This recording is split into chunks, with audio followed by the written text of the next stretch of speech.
欢迎来到新兴消息频道，请订阅频道，所以大家不要错过当天最热门的新闻。我们今天的时事通讯包括以下内容：收视女王谭松韵特征研究。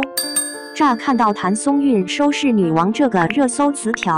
扑面而来的年代感不亚于看到了收视造假其上一次大规模登上新闻头条。还要追溯到2018年郭靖宇导演炮轰卫视要求自己购买收视率。而这几年，随着广电渠道式微，有线电视开机率跌破30%，长视频成为更主流的剧集播放平台，电视收视率越来越不被群众关心，自然也就少谈收视女王了。很多人心中的收视女王，恐怕还停留在孙俪、海清、刘涛、马伊琍乃至杨幂，但收视女王显然仍是一个相当具有吸引力、值得争一争的名头。眼见谭松韵收视女王了，杨紫今年3部破万剧跟着就上了微博热搜。谁才是当今的收视女王？看来仍值得我们评议一番。鉴于当前网播数据体系的混乱，权威的广电官方 CVB 收视率更方便我们找出收视女王。应唐君总结2022年1月至2024年6月 CVB 中国视听大数据成绩，粗略采用以下算法：基础分10分，单集收视份额，央视破5%算5分，卫视破2%算3分，每高一个百分比加1分，群像剧不算扛剧实际，一番女主加权众多3分，有2部及以上爆剧加3分。有央视低于2%，卫视低于1%的扑剧减2分。据此算法，近3年排名靠前的收视女王分别是谭松韵26、赵丽颖22、杨紫24、热依扎32、周迅23、童瑶21、海清28。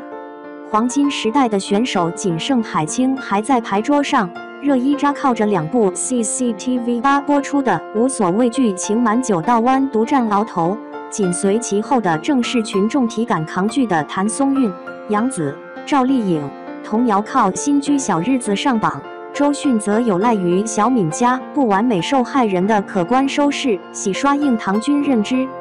电视端受众更钟爱怎样的长相与戏路？就让我们走进各位收视女王。1. 圆脸更讨喜，和丈母娘喜欢的女婿长相一样，电视端更讨喜的是谭松韵、赵丽颖这样的圆脸。直观印象是苹果肌充盈，笑起来好看，娃娃脸显小，眼睛有神，五官比较紧凑，第一眼给人亲和感。应唐君曾把谭松韵、鞠婧祎、赵露思等川渝女星归为长江类脸型，短宽为主，部分短而圆，额头宽大，幼态感比较强。用四川方言说就是小乖小乖的女孩，不是艳压群芳的大美女，但也有别样的玲珑可爱。从戏路上来说，圆脸美女除了无年龄感、少攻击性，还特别适合演电视端喜欢的倔强甜妹。谭松韵演最好的我们时已经25了，但穿上校服说是高中生一点毛病都没有。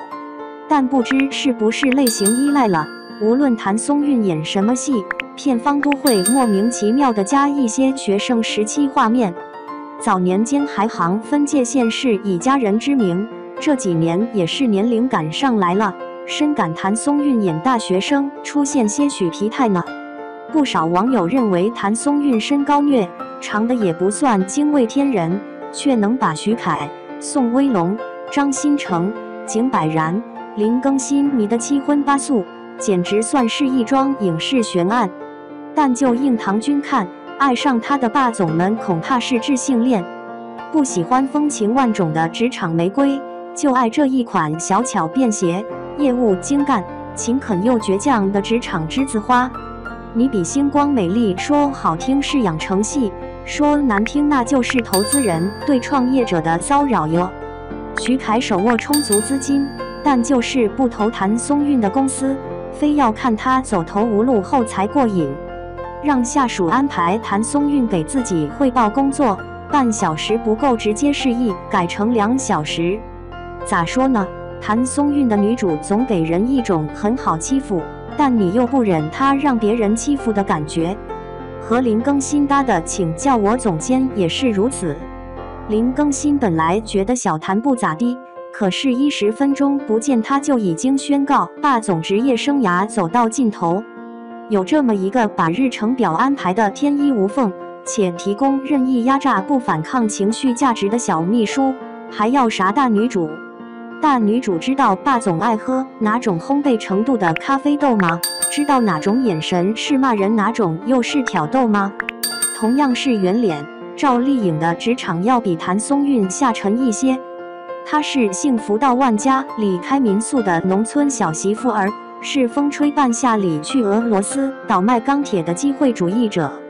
如果说谭松韵的职场是一种刻板的都市影像，那么赵丽颖的就更充满时代况味和传奇色彩。和村长论里的倔驴样，让人想起巩俐的秋菊打官司，和李光洁合伙搞钱的兵行险着，有过把瘾就死的潇洒氛围。生活里都觉得圆脸好说话好拿捏，但在影视剧里，圆脸加点倔，还不把霸总和观众都迷死。2. 哭戏惹人怜。今天的女主需要怎么哭？肯定不能像琼瑶剧那样单边滑落或歇斯底里，也不能学一书稿那套永远体面。你得找到大众的共鸣点，把哭变成一种具有深度体验感的情绪消费。我们推选的收视女王里，有这么几位是很会哭的。首先是杨紫，关于她演技的好评里，有超过一半在夸哭戏。抛开复杂的剧情和人物之间的情感羁绊，杨紫的哭戏是最生活化的。截图时远不如刘雪华、陈德容那样扑簌簌掉珍珠那么绝美，甚至有点丑丑的，但就是能让观众带入。从未、不懂、不疼6个字3部剧，杨紫凭此稳坐90花，哭戏第一把交椅。香蜜沉沉烬如霜里，旭凤问女主可曾爱过他，杨紫的眼睛向下瞥，冷冷地挤出从未2个字。一般的女演员处理这段戏，恨不能毁天灭的佛挡杀佛，但杨紫已经在下一个图层，人家揣摩了复仇之后的无尽空虚。对比长夜烬明中理直气壮的棒精白鹿，显然就能分清太妹的复仇和公主的复仇差别在哪儿。长相思里明明被哥哥枪悬折磨得死去活来，可她偏偏要说不疼。杨紫聪明的地方在于，她明白所有剧集里的虐女主本质上都是在虐观众，如何建立两者的桥梁才是关键一环。承欢记里被傲气的男友家嘲笑弄堂公主，饭桌上从隐忍到发怒，每一个微表情都踩在观众怒点上。热依扎也很会哭，她并不用坚强去包裹脆弱，而是直白地展现人物被命运摧毁后的无助。《山海情》里的水花被父亲卖了抵债，想逃跑，最后又回到囚笼里，不是一个人的悲剧，而是一个时代一群人的挽歌。后来眼见他把日子越过越好，但我们仍不知道应不应该彻底的为他高兴。无所畏惧里，热依扎从一个失婚被丈夫卷走家产的妇女，变成纵横职场的律师，反复经历着信念的坍塌和重建。还债的经济压力折磨着她的神经，但真正让她夜不能寐的是丈夫为何背叛，这让其陷入了无尽的自我怀疑。杨紫式的破碎式水晶盏哐啷一下碎成无数片，热依扎式的破碎式已经有无数道裂痕了，还要坚持剩水装东西。生活还得继续呀，不是你在古偶里黑化吐血就能通关的。从杨紫、热依扎的热播剧中，我们也不难看出，不管互联网再怎么搞政治正确，我们劳动人民就是爱看虐女主。当然，就是连虐40集不带喘气儿的苦情戏是不中用了，取而代之的是现代剧的先抑后扬灿烂转身，古装剧的越爱越虐极限拉扯。国剧里从不缺乏糟糕的人生，如何唤醒观众的怜爱是成功的关键。杨紫式的共情效应，热依扎式的生活化，可封为哭门二绝。熟脸仍能打。2021年的白玉兰事后，热依扎的《山海情》输给了童谣的《30而已》。惋惜者大多为拽飞愤懑，觉得《30而已》这种话题剧没有《山海情》高级。然而这也很能够说明电视端的一些去精英化和去宏大化趋势，老百姓就爱看点家长里短，咋地啦？而童谣也正是在2020年凭借《30而已》顾家一脚大火，从海清手里接过了江浙沪女儿媳妇的接力棒。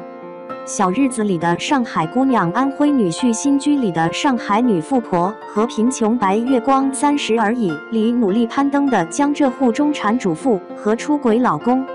演多了这些角色，感觉童谣已经变成话题脸了。一看她就知道家里破事不少。婆婆在外面吐槽她装清高，老公怀疑她和客户有暧昧，而出于自尊和嘴笨，童谣只好生闷气，像大儒那样百口莫辩。而上一代战神海清走的可是舌战路线，双面胶里，海清痛斥婆婆：“我吃口肉你都不让，我买2件衣服你都要给我脸色看。”新居里，海清对大姑姐也是火力全开：“你当所有人都宠着你，你就是王母娘娘、玉皇大帝啦。”不过这种斗法虽然过瘾，但总归要着急上火，不符合现代人对情绪稳定的追求。新一代媳妇讲究文斗，童谣让老公给婆婆报兴趣班，一下子就把矛盾转移了。群众对家长里短有多热爱呢？就是哪怕是一看就没什么家庭生活的周迅来也行。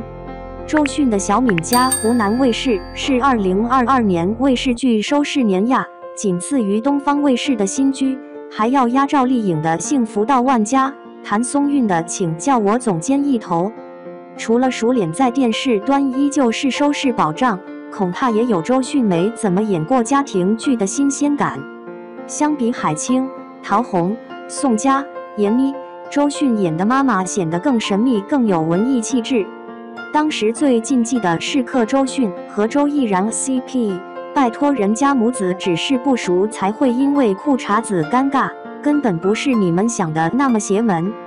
在收视率已经逐渐退出大众口头的年代，谭松韵收视女王的加冕也难以兑换出当年的风光。尤其是收视率这种熟龄观众选择，似乎天然就和时尚圈八字不合。新一代的收视女王，少有红毯艳压、时尚感爆棚、商务一骑绝尘的，亲切多1分，腥味少1分，也算一种有得有失吧。毕竟看电视就等于过日子，评收视女王就像丈母娘找女婿，不要最帅的，只要最有生活感的。